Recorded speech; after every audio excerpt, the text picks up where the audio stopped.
Zero product property, when you have two numbers that multiply to give you zero, that means that one or both of those numbers has to equal zero. So if I've got A times B or X times Y or M times N or just any two quantities multiplying together to give me zero, that means that either this one equals zero or this one equals zero or both of them equal zero. So what does that mean? How can that help us? Over here on the right side, I've got X plus 3 times X minus 2. What does that mean? That means that either x plus 3 equals 0 or x minus 2 equals 0. And now I just have two little simple equations. So I'm going to solve this one. Subtract 3, subtract 3. That would be x equals negative 3. Going to add 2. Add 2. That would be x equals 2. So I would have two answers here. And what do those two answers mean? Well, if I were to graph those, got x plus 3 and x minus 2, that would be where those cross the x-axis at negative 3 and positive 2. So there's my graph of my quadratic, my parabola, and those are the zeros that I just found. So if I go back to my notes and I look at this problem on the left, I can say, well, I have this times this equals 0. So that means that either x plus 4 equals 0 or x minus 2 would have to equal 0.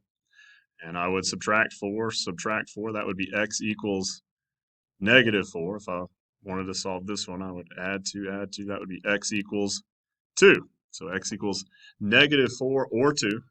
And once again, I could punch that into Desmos over here.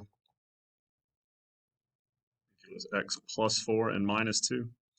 So once again, my zeros would be negative 4 and 2. My x-intercept will be negative 4, 0, and 2, 0 on my graph. So let's look at one of these. This one's a little weird. First of all, it has a y on it. You can solve it for y. Whoever made this is a moron. They chose y instead of another letter, but it is what it is.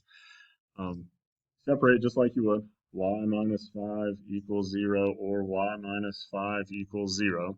You'd add 5, add 5. That would give you y equals 5. Over here, you could add 5, add 5. That would give you y equals 5. So you got the same answer there. And, you know, judging by what we've looked at on the graph, I'm going to change this to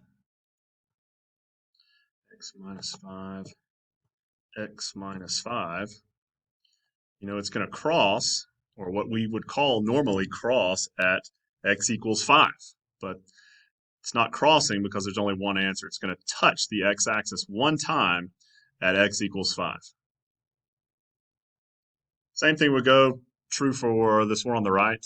You would get x equals negative 8, and it would cross, it would touch over here at negative 8, something like that. Last one we're going to look at is over here on the right side. If I were, same kind of deal. This one looks a little different. There's only one set of parentheses, but you have this x times this x minus 3 equals 0. And that tells me that x equals 0, or, no, what's going on with my pen? X minus 3 equals 0. I'm going to add 3 to both sides. That would be x equals 3 or x equals 0. So if I were to punch that in and look at that graph,